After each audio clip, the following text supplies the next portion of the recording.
Hello students, we were discussing the chapter of capital structure.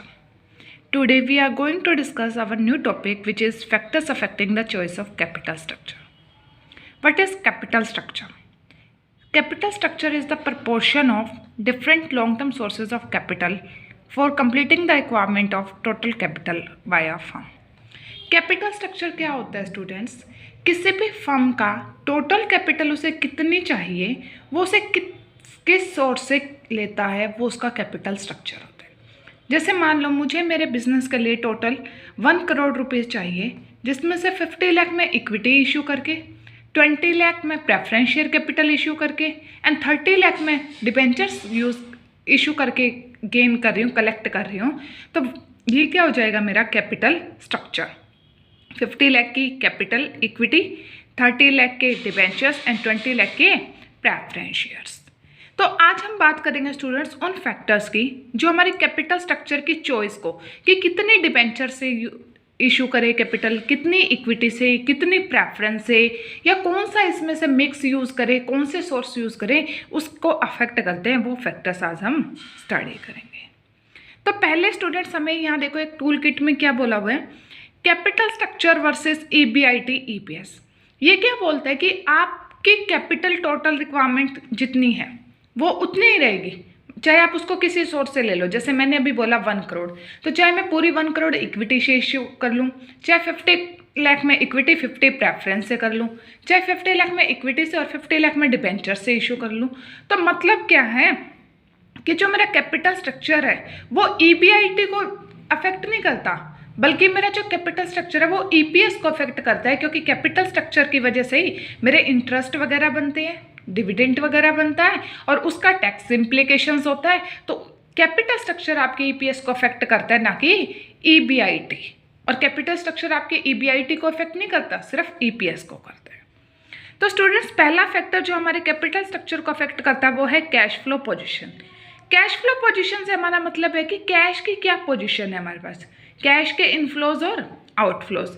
अगर cash की position में हम स्ट्रॉन्ग हैं, मतलब हमारे इनफ्लोज अच्छे हैं, हमारे पास सफिशिएंट कैश अवेलेबल होता है हमेशा, तो हम डेट कैपिटल का यूज़ कर सकते हैं। क्यों? क्योंकि डेट कैपिटल में हमारे पास इंटरेस्ट की ऑब्लिगेशंस क्या होती हैं, फिक्स्ड, कि आपको टाइम जो भी ड्यू होता है उस टाइम पे आपको इंटरेस्ट पे करना ही करना होता है। और किसकी फॉर्म में? कैश की फॉर्म में। तो हमारे पास अगर कैश पोजीशन ही अच्छी नहीं है तो फिर हम डेट का वो तो बर्डन हो जाएगा बल्कि हमारे पर। तो अगर आपकी कैश पोजीशन अच्छी है तो आप डेट कैपिटल के लिए जाओ, अगर आपकी कैश पोजीशन अच्छी नहीं है तो आप क्या करो, ओन्ड कैपिटल मतलब इक्विटी आपके लिए ज़्यादा प्रेफरेबल रहेगी। सेकेंड फैक्टर स्टूडेंट्स हमें गिवन है interest coverage ratio.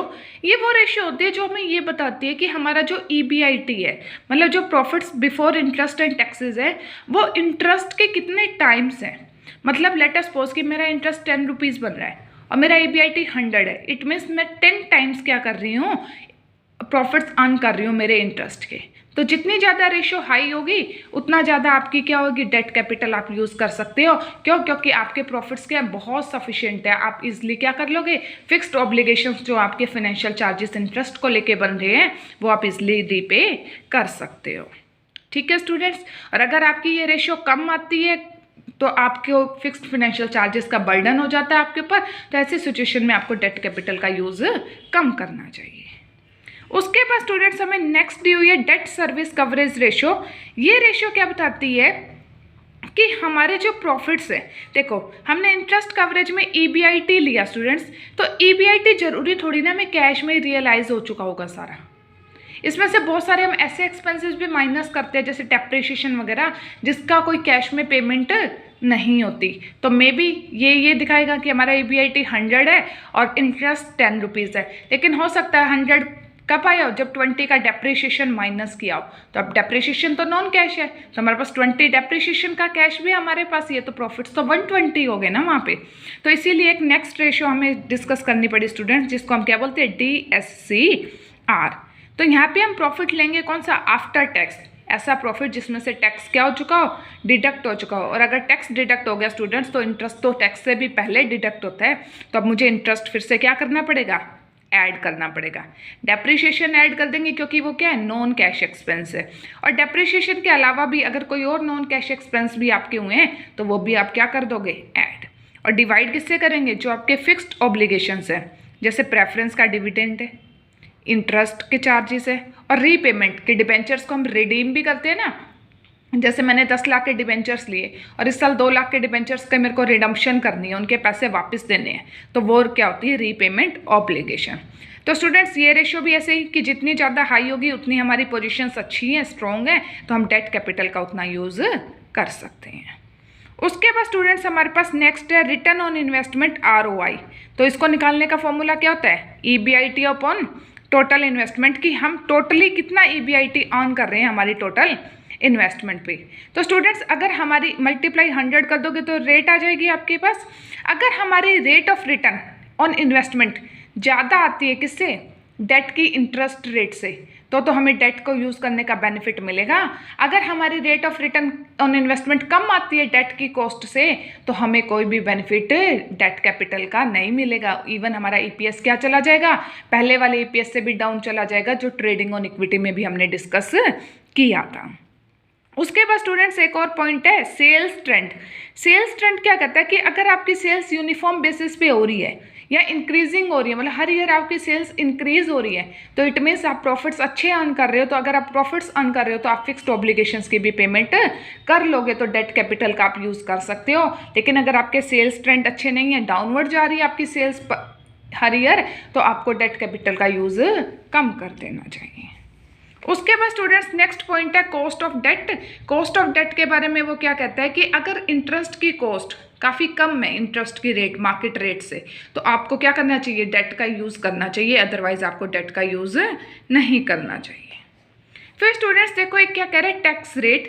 Tax rate क्या कह रहा है कि अगर आपकी टैक्स रेट काफ़ी हाई है तो आपको डेट कैपिटल यूज़ करनी चाहिए, क्योंकि टैक्स आप कौन सी इनकम पे करते हो, उस इनकम पे जिसमें से आप इंटरेस्ट पहले माइनस कर चुके होते हैं। तो आपको इंटरेस्ट जो होता है वो टैक्स फ्री, मतलब इंटरेस्ट के ऊपर आपको कोई टैक्स पे नहीं करना।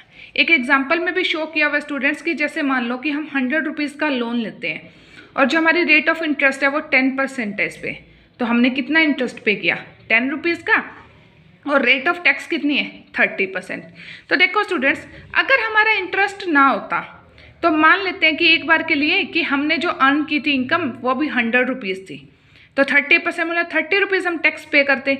लेकिन अब क्या हो गया स्टूडेंट्स कि हमारी इनकम कितनी रह गई, 10 का इंटरेस्ट देने के बाद 90 रुपीज़, 90 का 30% 27, तो 3 रुपये पर 10 रुपीज़, मतलब 3% हमें क्या हो रही है, सेविंग्स हो रही है स्टूडेंट्स यहाँ पे। तो हमें 30% का 10% मतलब 3% की हमें क्या मिल रही है, सेविंग्स, और वो 3% का जो प्रॉफिट सेव हो रहा है वो कहाँ जाएगा, हमारा इक्विटी के पास चला जाएगा। तो स्टूडेंट्स यहाँ से अगर हम देखें तो हमें क्या हो रही है, एक्चुअल कॉस्ट डेट की 10 की बजाय 7% पड़ रही है, क्योंकि हमें क्या देना है, नहीं तो वो 3 रुपीज़ हमें एज अ टैक्स पे करने पड़ते हैं। तो इसीलिए स्टूडेंट्स ये क्या कह रहे हैं कि आपको अगर टैक्स की रेट काफ़ी हाई है तो आपको डेट कैपिटल उतनी ही क्या पड़ेगी, चीप, सस्ती पड़ेगी स्टूडेंट्स। तो आपको डेट कैपिटल का काफ़ी यूज़ करना चाहिए। फिर बोल रहे हैं स्टूडेंट्स प्रेफरेंस डिविडेंड पे कोई टैक्स बेनिफिट मिलता है, नहीं। प्रेफरेंस डिविडेंड क्या, जो टैक्स देने के बाद बची हुई इनकम है आप उसमें से डिविडेंड पे करोगे। आपका जो यहाँ पे टैक्स है वो डिविडेंड देने से पहले वाली इनकम पे कैलकुलेट होता है। तो प्रेफरेंस के केस में आपको कोई भी टैक्स बेनिफिट नहीं मिलता, क्योंकि प्रेफरेंस डिविडेंड जो होता है वो डिवीजन ऑफ प्रॉफिट होता है कि आप प्रॉफिट्स को डिवाइड कर रहे हो, और जबकि जो आपका इंटरेस्ट ऑन डिबेंचर्स है वो चार्ज अगेंस्ट प्रॉफिट होता है, मतलब आपको एज ए एक्सपेंस माना जाता है, और वो उसकी आपको क्या मिलती है, डिडक्शंस मिलती है इनकम में से। उसके बाद स्टूडेंट्स नेक्स्ट पॉइंट हमें दिया हुआ है कॉस्ट ऑफ इक्विटी कैपिटल। तो कॉस्ट ऑफ इक्विटी कैपिटल का मतलब क्या है स्टूडेंट्स, जो एक्सपेक्ट करते हैं इक्विटी शेयर होल्डर कंपनी से। तो देखो क्या होता है स्टूडेंट, जैसे जैसे डेट कैपिटल बढ़ती है तो इसका मतलब क्या है, उनका रिस्क बढ़ता है कि कंपनी के ज़्यादातर प्रॉफिट्स तो डेट के इंटरेस्ट में ही यूज हो जाएंगे, क्योंकि डेट को प्रेफरेंस है और प्रेफरेंस शेयर होल्डर्स को भी प्रेफरेंस है, तो कंपनी का ज़्यादातर प्रॉफिट तो वही लोग ले जाएंगे। तो इसीलिए क्या होती है स्टूडेंट्स, इक्विटी की कॉस्ट क्या हो जाती है, बहुत ज़्यादा हाई हो जाती है। और अगर इक्विटी की कॉस्ट बहुत ज़्यादा हाई होगी तो आपकी जो मार्केट वैल्यू होती है इक्विटी की वो क्या करती है, सफ़र करती है, डिक्लाइन कर जाती है, उसका नेगेटिव इम्पैक्ट देखने को मिलता है। तो आपको इतने ज़्यादा भी डेट कैपिटल का यूज़ नहीं करना चाहिए। फिर नेक्स्ट है स्टूडेंट्स हमारे पास फ्लोटेशन कॉस्ट। फ्लोटेशन कॉस्ट से मतलब होता है कि जब हम debt capital, equity capital, preference capital कोई भी इशू करते हैं तो उस टाइम पे हमें जो उसको इशू करने की कॉस्ट होती है, जैसे प्रोस्पेक्टस की कॉस्ट होगी, ब्रोकर का कमीशन हो गया, अंडर राइटर्स का कमीशन हो गया। अंडर राइटर्स वो होते हैं स्टूडेंट्स जो हमें हेल्प करते हैं हमारे शेयर्स को इशू करने में। वो गारंटी ले लेते हैं कि अगर आपकी कंपनी के शेयर्स को जनरल पब्लिक सब्सक्राइब नहीं करेगी तो हम लोग सब्सक्राइब कर लेंगे। तो वो वाली कॉस्ट भी क्या करती है स्टूडेंट्स, जनरली आप कंपेयर किया करो कि कौन से केस में जो फ्लोटेशन कॉस्ट है वो कितनी आ रही है, और जनरली एज्यूम किया जाता है कि डेट के केस में फ्लोटेशन कॉस्ट काफ़ी कम रहती है, तो आपको डेट कैपिटल का यूज़ वहाँ पे बेटर रहेगा। उसके बाद स्टूडेंट्स नेक्स्ट है हमारे पास रिस्क कंसिडरेशन। तो स्टूडेंट्स हमारे पास दो टाइप के रिस्क होते हैं, एक बिजनेस रिस्क और एक फाइनेंशियल रिस्क।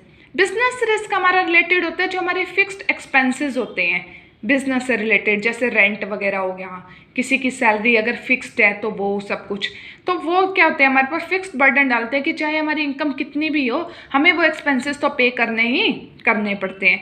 और फाइनेंशियल रिस्क रिलेटेड होता है फिक्स्ड फाइनेंशियल बर्डन से, जो डिबेंचर्स वगैरह का इंटरेस्ट हो गया, उनकी रीपेमेंट की ऑब्लिगेशंस होगी। तो अगर स्टूडेंट्स आपकी कंपनी में पहले ही बिजनेस रिस्क काफ़ी हाई है तो आपको क्या फाइनेंशियल रिस्क ज़्यादा हाई नहीं करना चाहिए, तो आपको डेट कैपिटल का कम यूज़ करना चाहिए।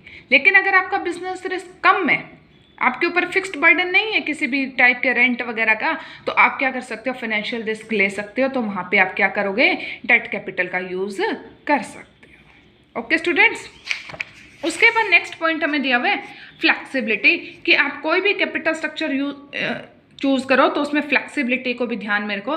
फ्लेक्सिबिलिटी से हमारा मतलब है स्टूडेंट्स कि अगर बाई चांस कल को हमें और ज़्यादा पैसे की ज़रूरत पड़ती है तो फ्लेक्सिबिलिटी का मतलब ये है कि हम उस कैपिटल स्ट्रक्चर को अगर और मतलब किसी वे में चेंज करना चाहे, मॉडिफाई करना चाहे तो हम उसको कर सकें। मतलब वहाँ पे ना आप एक मार्जिन लेके चलो कि हाँ, कि अगर मुझे फ्यूचर में कभी फिर से रिक्वायरमेंट होती है तो एटलीस्ट मैं डेट और यूज़ तो कर पाऊँगी और इशू तो कर पाऊंगी, इक्विटी और इशू तो हो सकेगी ना। ऐसा नहीं है कि आपने सब कुछ पहले अच्छे से वो कर लिया, ले लिया, बाद में जब आपको जरूरत पड़ी तो सबने आपको ठेंगा दिखा दिया, ऐसा भी नहीं होना चाहिए। मतलब फ्लेक्सिबल कैपिटल स्ट्रक्चर आप वहाँ पे रखो।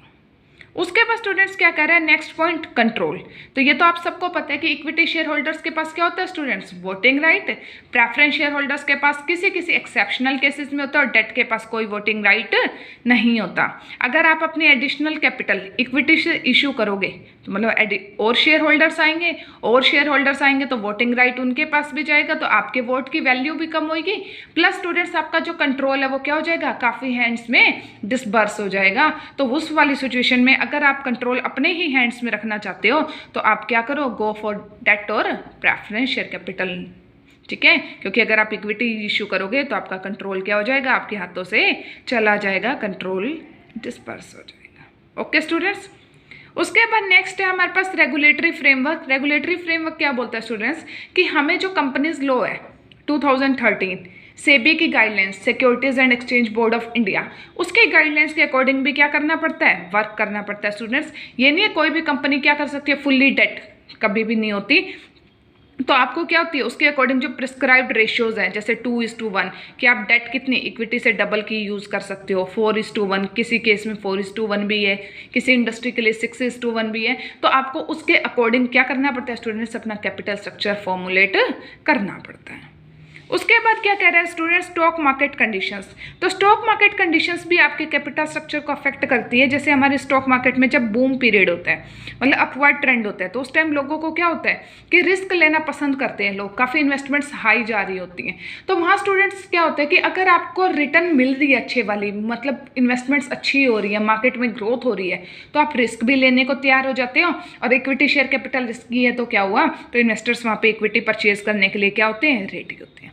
लेकिन अगर आपका क्या स्टूडेंट्स डाउनवर्ड ट्रेंड चल रहा है तो इसका मतलब क्या होंगे कि शेयर होल्डर रिस्क को बिल्कुल अवर्स करेंगे, वो रिस्क लेने को बिल्कुल भी रेडी नहीं होंगे। जैसे जिस टाइम कोरोना आया था तो उस टाइम आप लोगों ने देखे थे ना कि स्टॉक मार्केट पे प्राइसेस क्या हो गए थे, बहुत ज़्यादा डाउन चले गए थे शेयर्स के। रीज़न क्या था कि लोगों को क्या था कि पहले जान बच जाए, इसलिए उन्होंने अपने पैसे को इन्वेस्ट करने के बजाय क्या किया, करंट कंजप्शन वगैरह के लिए यूज़ किया, सेविंग्स में। तो वहाँ के जो बिजनेसमैन थे स्टूडेंट्स उस टाइम वो रिस्क लेने को बिल्कुल भी तैयार नहीं थे। तो ऐसे केसेस में आपकी इक्विटी कैपिटल को सब्सक्रिप्शन नहीं मिलती। तो आपको जब भी आप प्लान कर रहे हो फर्दर इशू करने के लिए, तो आप पहले मार्केट कंडीशंस की स्टडी करो, उसके बेसिस पे प्लान आउट करो कि आप डेट कैपिटल के लिए जाओगे या फिर इक्विटी या प्रेफरेंस के लिए।